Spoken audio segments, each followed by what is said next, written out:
everyone, and welcome to the press conference review. We are doing things a little bit differently today because we are up against it when it comes to time. As you may well know by now, press conference was at midday rather than at 9 AM, and with this being a Saturday lunchtime kickoff, that doesn't really leave me much time to get this video together and get it out there. So we are prioritizing speed, which means I'm going to be doing most of my coverage from right here outside the Axa Training Centre. You can't see it behind me, but our good friend Lewis Steele of the Mail is doing his own piece just the other side of here now. So when you see it, if you see me in the background, hello.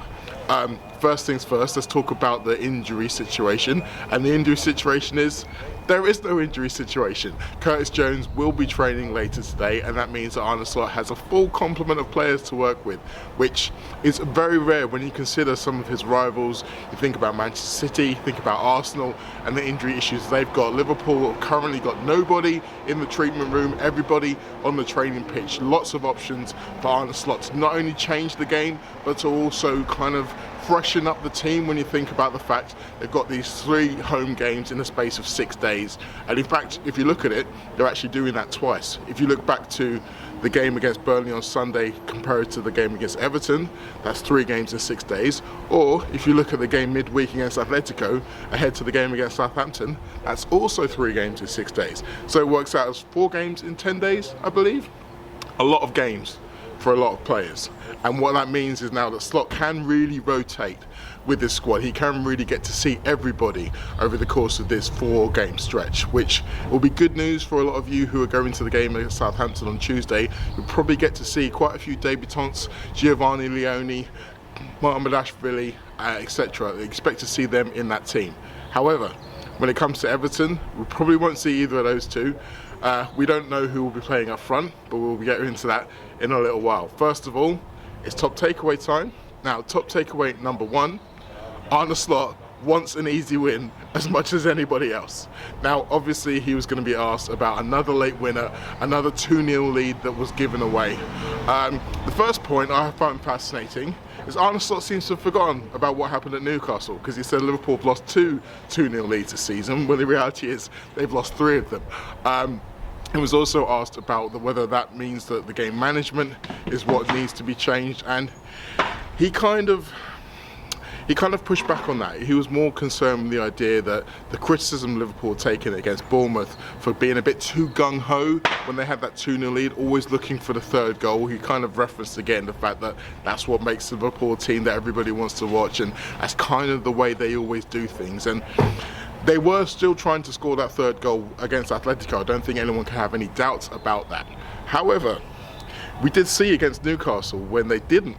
They tried to score that 3rd goal. They did try to sit on the lead, and they weren't very good at it, and it worked against them, even with a man advantage. So you wonder whether or not, in the idea of trying to search for better game management, Liverpool may just have to continue to be gung-ho.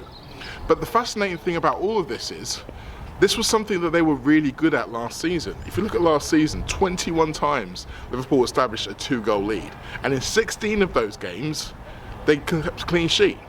They won all 21, by the way, and that's something that is very similar to this season. So, as much as it's something to think about, we do always have to remember the fact that right now, Liverpool are still winning these games. Although, as Slot mentioned, if they are going to keep having to go to the late again and again and again, eventually that mental energy, that physical energy is going to start to take its toll, and maybe later on in the season they'll pay for it. Maybe perhaps that's what we saw last season, because there were quite a few games where they were winning late, or where the games were in the balance late, and maybe that took its toll on what they ended up doing around the springtime, where PSG and Newcastle knocked them out those 2 cups. Top takeaway number 2, Everton might actually come and attack. Now, I know that sounds crazy. This is Everton, this is David Moyes, and we all know about his record at Anfield. We all know about his history as a defensive-minded manager, and Everton's history as a defensive-minded club, particularly in the recent era. That's where they've been at their best. If you think about Jordan Pickford, Jared Branthwaite, James Tarkowski, even Vitaly Mykolenko's had some good games against Mo Salah. So you'd expect it to be another one of those games where they look to accentuate the physical battle, maybe win a few set pieces, make it difficult for Liverpool, make it frustrating for Liverpool. But Arne Slot mentioned that he has been watching Everton, and one of the things he's seen is that they have started to change their style a little bit. Everyone knows about Jack Grealish and the qualities that he's possessed and the way that he's been able to show a bit more flair and flamboyance about this Everton side. But Slot mentioned the fact that he's noticed they've been playing out from the back a little bit more. Jordan Pickford hasn't been pumping it long like he always used to do. And that really is a significant difference. If you think about the way Liverpool like to press teams who do play out from the back, think back to the Arsenal game as a really good reference. So if Everton are going to be doing that, that might actually play into Liverpool's hands a little bit. And yes, it does feel a little bit like, well, you say that, but Moyes is Moyes, and he might revert to type. And he's done that against Wolves and against Brighton, but maybe he's not going to do that against Liverpool. Maybe so. Maybe this all is a bit of a large dummy from the Scotsman. But however, one thing that won't happen, if Everton do decide to come out and be more attacking, they won't be surprising anyone here at Anfield. Top takeaway number 3. Liverpool are working to make sure Mo Salah is more involved. Now, Slot was asked about Mo Salah and about how he looked like he was back to his best against Atletico Madrid, causing havoc. Obviously got his goal and his assist early on in the game, but beyond that, he was a menace throughout. And Slot did say that, first of all, he praised the fact that he had still been effective even when he wasn't at his best. He says this is the mark of a great player, that when they aren't at their best, they are still able to affect the game. And I think that's a very, very good point, and something that we often forget when we're talking about Mo Salah. It's like, well, we think about how maybe he's not at his best and maybe he's not this, he's not that, and then you look at the numbers, he is still contributing. However, Slot is aware that that is not enough. So he did say that he was very pleased that he was still involved in the game. He was very pleased that his teammates, in particular Florian Wirtz, were passing him the ball regularly, getting him to face up against his fullback, causing trouble. Because Slot knows that when Salah is like that, when he's got his tail up, when he's constantly involved in the game, constantly looking to threaten the defenders, defenders don't like it. Defenders start panicking.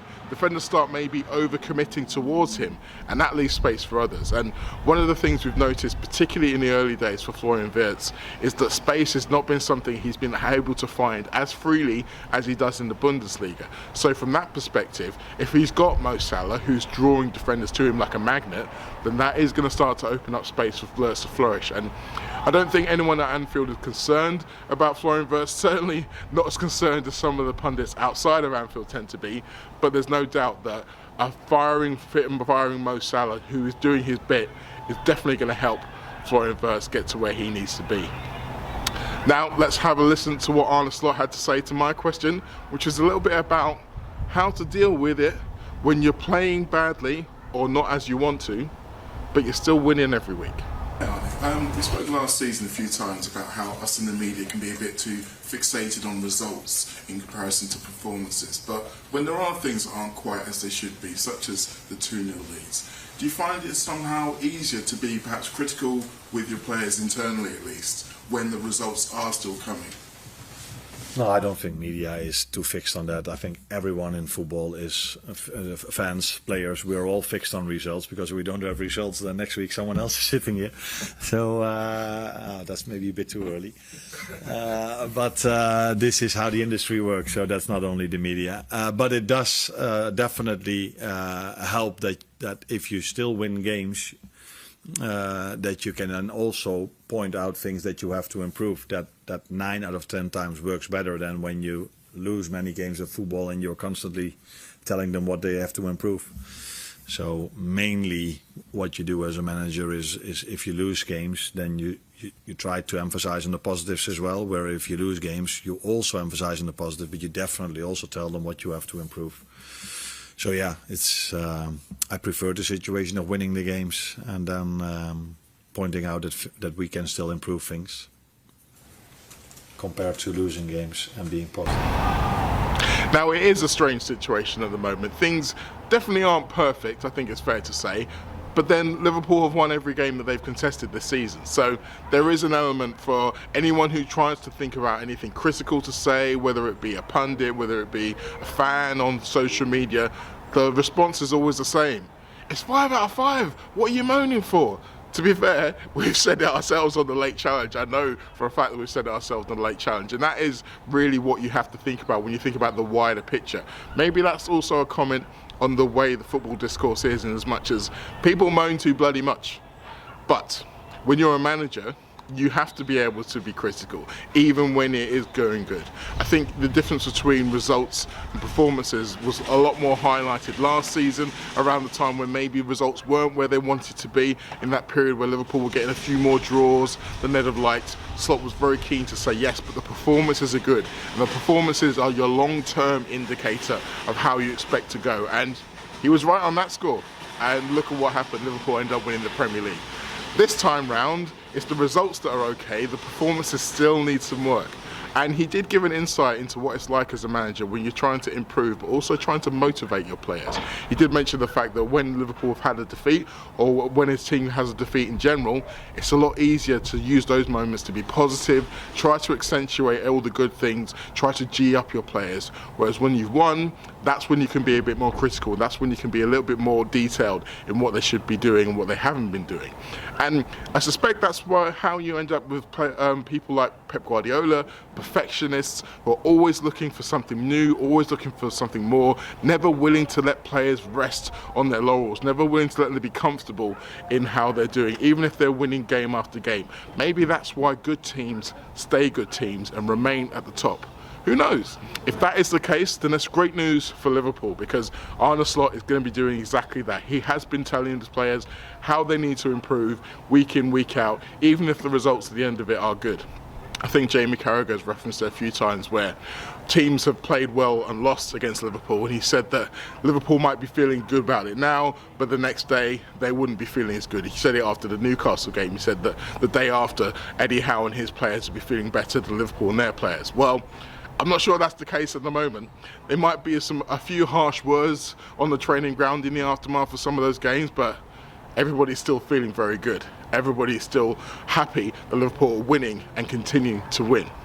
So there you have it, a quick, whip-smart version of the press conference review right here from the Axa Training Centre. If you enjoyed this show, if you like the way I've done it this way, please let me know in the comments. I will try to do it a little bit this way, a little bit more longer. Depending upon how long they let me stay here or whether or not they kick me out. At the moment they aren't kicking me out, so all good on that score. You know where to find me. I will be on Substack with my match report after the game on Saturday. I will be on the Late Challenge again on Monday talking about the Merseyside derby, and I will be on the Anfield wrap over the course of the next week. I cannot wait to see you all. I cannot wait to see this Liverpool team up against Everton on Saturday morning. See you again soon.